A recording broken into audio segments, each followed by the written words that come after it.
This is Nossa Familia Cafe in Southeast Portland.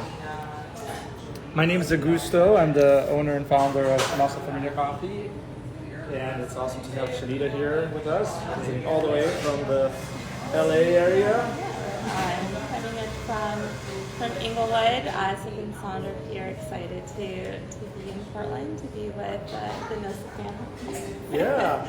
So this is the first feature where we actually have the roaster come and visit us and hang out. We had a super fun dinner last night and made fast friends.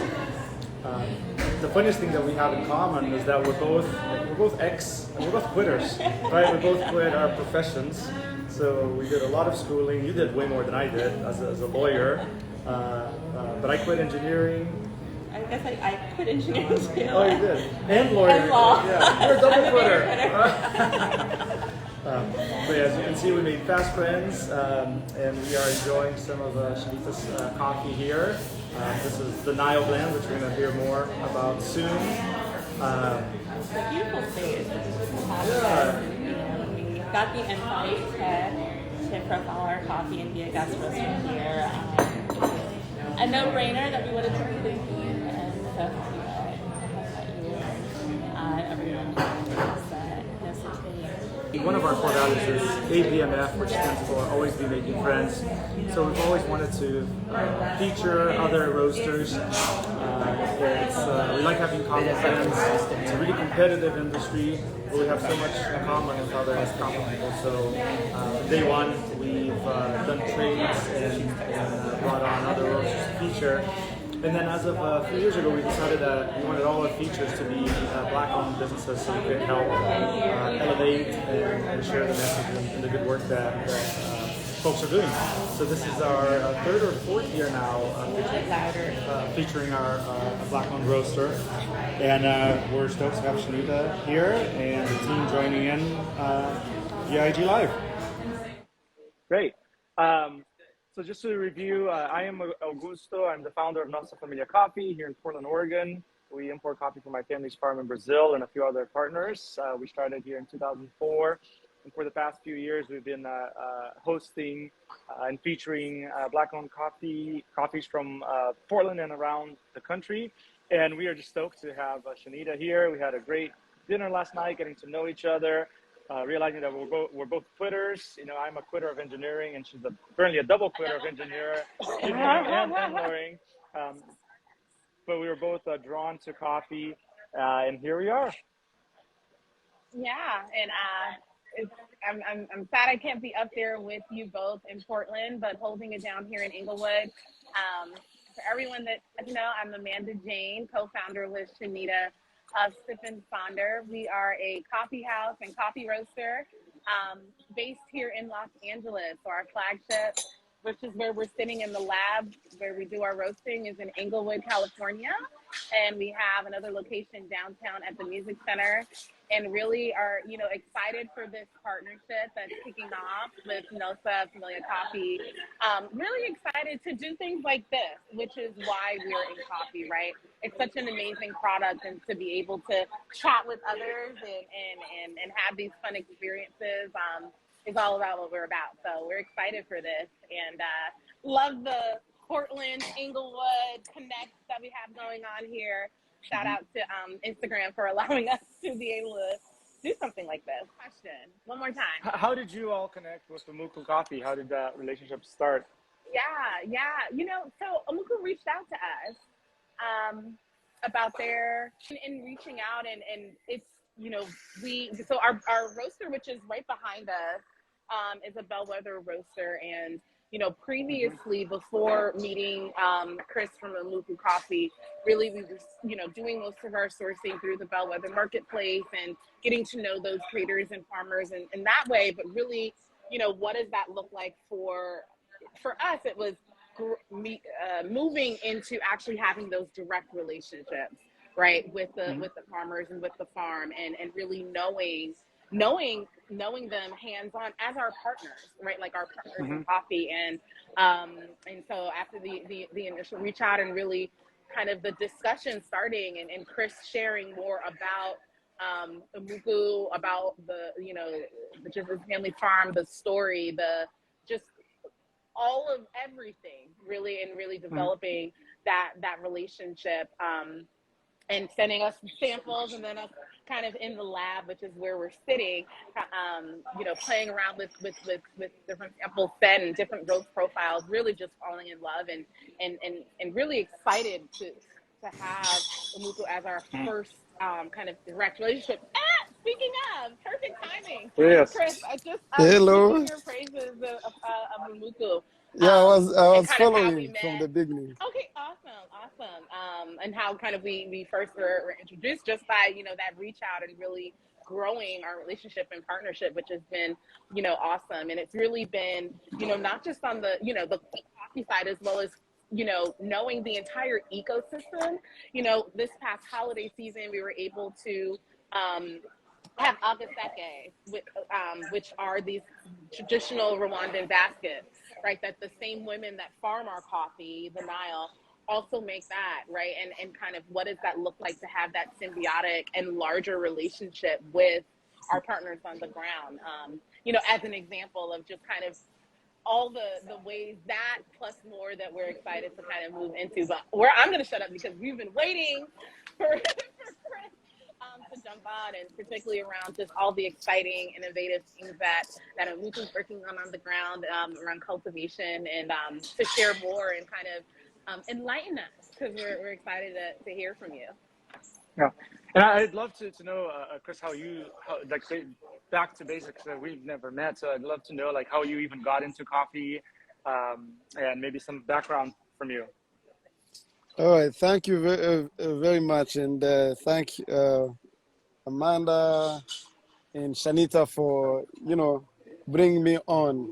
So really the history of my history in coffee started like long time from when I was born.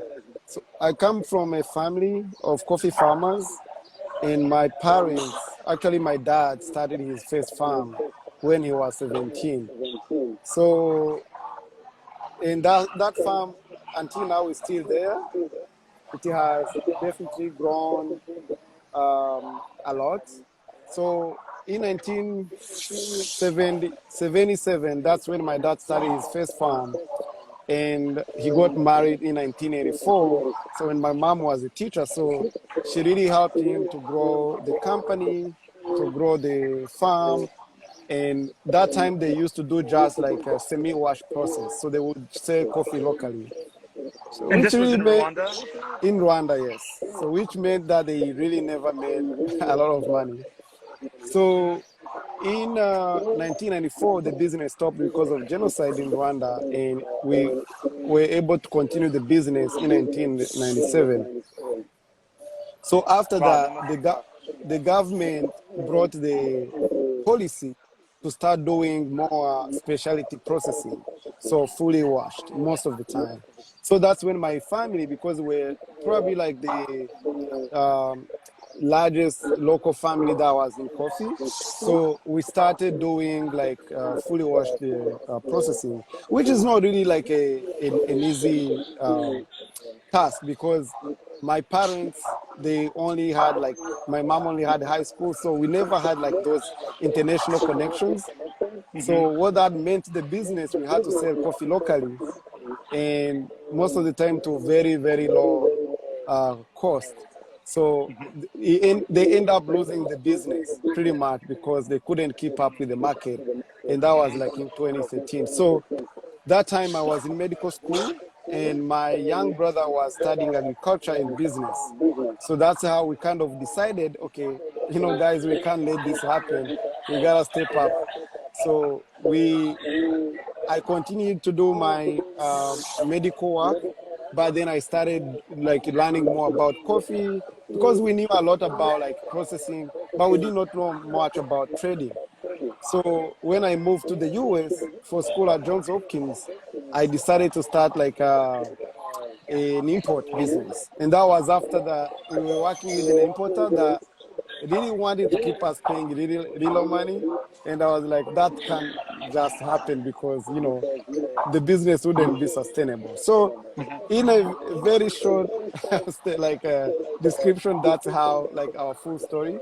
And I started reaching out to people like on Instagram, email, and some people get back to you, others ignore you, and that's what life is. So I was Yeah. very fortunate that Shanita responded, and we were able to talk to with Shanita and Amanda.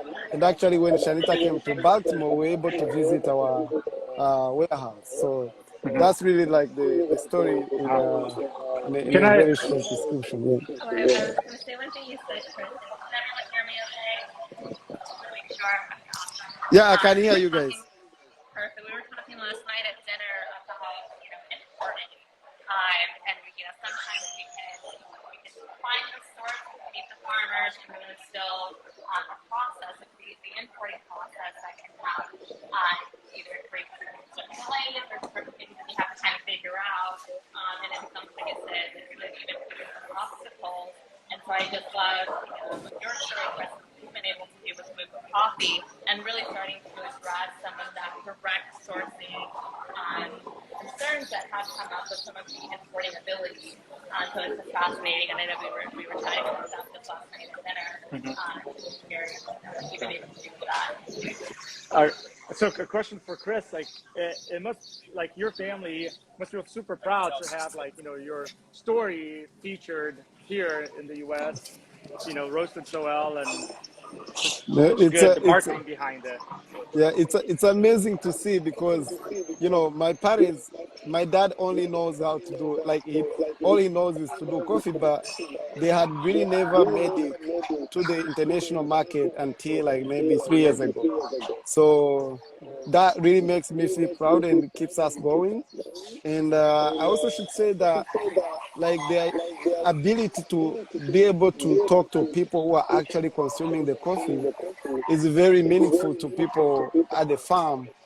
Because like, for example, then it's now like, as you probably all know, the prices are like, the highest they've ever been. So what that meant before, people would still tell you, no, we are going to pay you $4 a kilo, no matter what. But I now think we are in the position where we are able to talk to people, tell them what's happening, and then, find a mutually beneficial, solution. And I think that's also like the way coffee has to be sustainable in that way, because at some point in Rwanda, some farmers started kind of cutting coffee trees because they were like, okay, Couldn't make money. yeah, we are not making money. I may as well like farm potato. So, but I think at this point, you can tell people are planting more coffee plantations. Myself, I have now a new plantation. So it's really good and it's more encouraging. I also think what's great about this conversation is it's really easy for people here in the US to go to the supermarket and there's 20 different types of coffee and they're looking, maybe do they like the packaging, do they like the price, but each coffee has such a deep story behind it, and then especially coffees like this that have this a deeper relationship. And then the story of like like all the hardship. I think in the coffee chain here, it's not easy for us to have a roastery and a coffee shop. There's challenges with costs, staffing, and there's all sorts of challenges. But when I think about the challenges of farming, it's way beyond anything we deal with. And so congratulations to you and your family. Thank you for keeping on doing the work and for Yeah, coming thank back to you. it after all the hardships. I Thank you. appreciate it. So it's an honor to serve your coffee here. No, thank Yeah. you. Thank you very much. Yeah, kudos, Chris. And what can you tell us about what exciting things is Umuko up to now? So, yeah, this year, as I just mentioned, has been a little challenging with the coffee cherries because, the yield has gone a little down, but we've kept our new ways to process coffee. So, as you know, I know you like the natural. So the natural has been really a great success to us. We never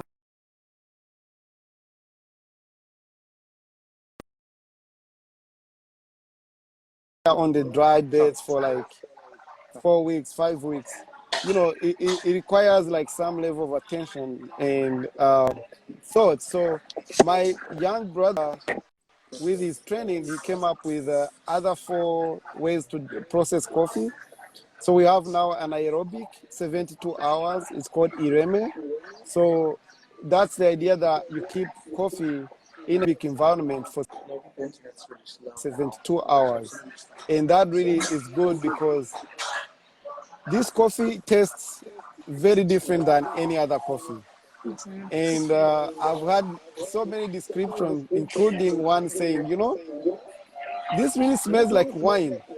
But like, of course, some people who don't like heavy flavor, they are like, that's just too much for me. But I've also had somebody coming to Umuko. We only brought like 20 bags of this coffee. They capped it. They were like, okay, I'm buying 15 bags. So, so that we definitely are going to continue the 72 hours anaerobic. We also have the women's crown washed. So this is called a micro lot that we keep track of, like the coffee that produced solely by women and processed solely by women, and we take 10%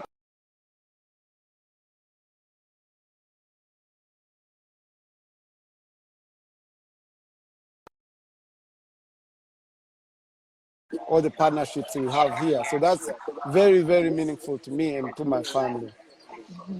So we have another 48 hours anaerobic. So it's called authentic. So that's going to be a little bit between natural and the 72 hours. Not very heavy, but also you get like a different flavor.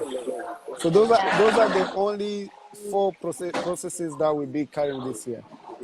Awesome. I know we lost a little connection there, but we are back here at Nossa Familia Coffee.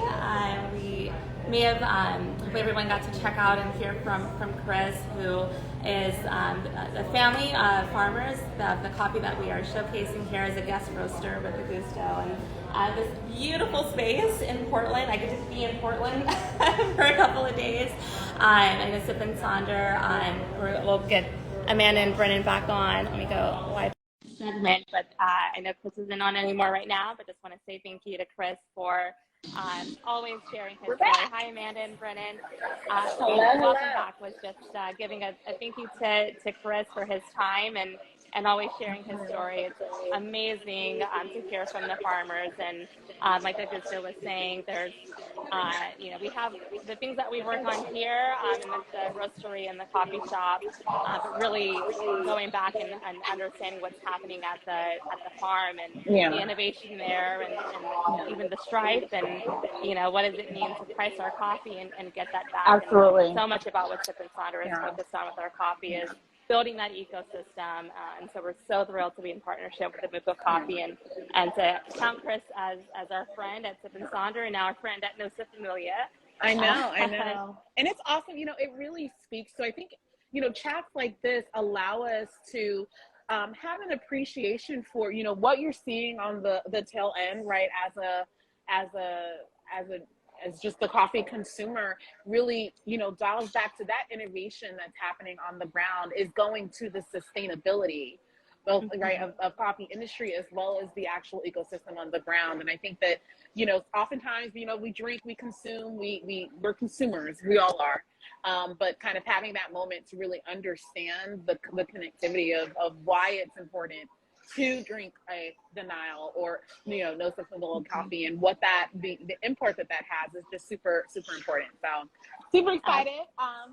Absolutely. Well, I know Chris is still on in the chat. Just want to say thank you again, Chris from Umuko Coffee, who is the producer of the green coffee of the now that we have as a guest roaster here at Nossa Familia.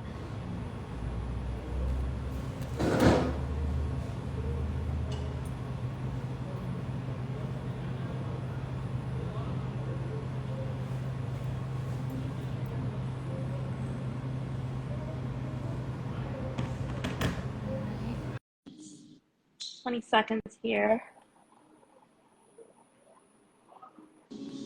All right, there we go. So first, Brendan, I'm at about 6 minutes and 30 seconds on my end. Yeah, same over here. I just Awesome. added the last pour, so I'm at 400 and just letting it drain down. Um, the drawdown part should take about a minute to a minute and a half. So we're looking at somewhere between a 3:30 to 4:30 finish in terms of just brew time. So this whole process takes less than 5 minutes, maybe an extra 30 seconds to grind the coffee and wet the filter. But this is one of my favorite ways to make coffee in the morning. It's fast. It gets an excellent cup every time. Yeah, and I'm excited to see what we get out of this. Absolutely. This is looking good. I'm getting a nice little crema on the top here too. Yeah. Okay, looks like we're right on time. I'm at about 3 minutes, 30 seconds, and I've got maybe, I'm almost out of water over here. Yeah, same over here. I think I followed you pretty close. So I'm feeling good. Excellent. A plus, Shanita. Awesome. Yeah, I'm seeing the last bits here of water coming out. Perfect timing. I'm at 341. And I think we're all set right on top. Just We about made done. Yeah. I'm just at 4 minutes Yeah. right now, and that is the end of my extraction. Yeah, I'm right here with you. All right, perfect. That's a beautiful cup of coffee. Go ahead and show that. So color-wise, it is a light roast, so it's going to be a little on the clearer side, a little reddish. It smells really nice. I'm getting a lot of plum. Really good. I'm getting some I of that was about to say, I'm cinnamon. getting that plum. Yeah. And Brennan, we were talking earlier here in the Nossa Familia Cafe on the different brewing methods and what we might get out of the profile. Some of the team did actually an espresso pull. I know we hadn't done an espresso pull in England Not with the zip with Nile. this. Yeah. So we got to try that out. But I do find I get more of that cinnamon pull through using the pour over method. So we'll test that out somewhere too. Oh, I can't wait to try that. I know. I'm so excited. Another cup. And question. Yes. The notes that you get when it's finished, how does that change or develop? Does it change? Yeah, so as there are several different times in the process where you want to take note of what your coffee smells like. The whole bean, when you just open the bag, what's the first impression that you get smell-wise? As soon as you grind it, what's the impression you get there? Right as you start adding the water in that bloom, what kind of notes are you getting there? Just when it's freshly done, still steaming, what do you get there? And then lastly, after the coffee has cooled off to almost room temperature, what are you getting there on the nose and flavor-wise? That is probably the ideal point where you want to be looking for flavors and notes is after the coffee has cooled off a little bit. Well, I'm thrilled to have this coffee. I was gonna say, I need a cup. I gotta try some of this. We'll get you a cup. All right. Yeah, that looks good. So I don't know if you're done, you should have a flat bed. The grind size should be about coarse, like almost rock salt, coarse sea salt, and it should be fairly flat in terms of what the bed looks like when you're done. Right? It's looking like. And I'm feeling pretty Same thing confident. Mine going on in looks like Portland yours. as So. Inglewood. Perfect. Excellent. That's what you love to see. I love it. I love this Kalita. It's such an easy to use It system. is. It's pretty got cool. a much more gentle learning curve than the Chemex or the V60. It's very forgiving. I had never used this until 2 days ago, and and managed to make a really good cup of coffee within minutes of opening it up. Yeah. Also a pro. That too, but I feel like the entry point for anyone who has wanted to try a brewing method like this will be a great place to start. It brews very much like a pot. It's got a flat filter. instead of a cone. So in terms of what the filter itself looks like, it looks like a pot of coffee, but just smaller. Individual pot of Yeah. coffee. Yeah. Yeah, good water distribution for sure. Mm-hmm. Awesome. Well, we're gonna enjoy this coffee over here in Portland. And we are too, Inglewood. Let me see if I can. There we go. Hello. But this was awesome. Well, This was awesome. this was great. Thank you to the Nossa Familia coffee family for having us. Augusto, I know I'm seeing you over here. Thank you so much. This beautiful cafe. We're going to check out the other cafes. 3 cafes. I'm overdue for a Portland. visit. We're excited. So, yeah. I'm coming up We'll with get some. so Same. yeah. Amanda says she's coming up soon. So I have my headphones on, but I'm excited to be here. Excited to get back home and try out some more coffee. Thank you again to Chris over at Umuko Coffee as well for both our importing our green coffee, this amazing now coffee that we get to share with the world now. Absolutely. And thank you for everyone that tuned in to the takeover, really just how we connect with others across whatever that looks like. So today, the coffee edition and connecting with our coffee family up in Portland. We're super excited for this partnership through the month of June. And yeah, that's all we got, guys. All right. Have a great rest of your Thursday. I'm going to go for a hike.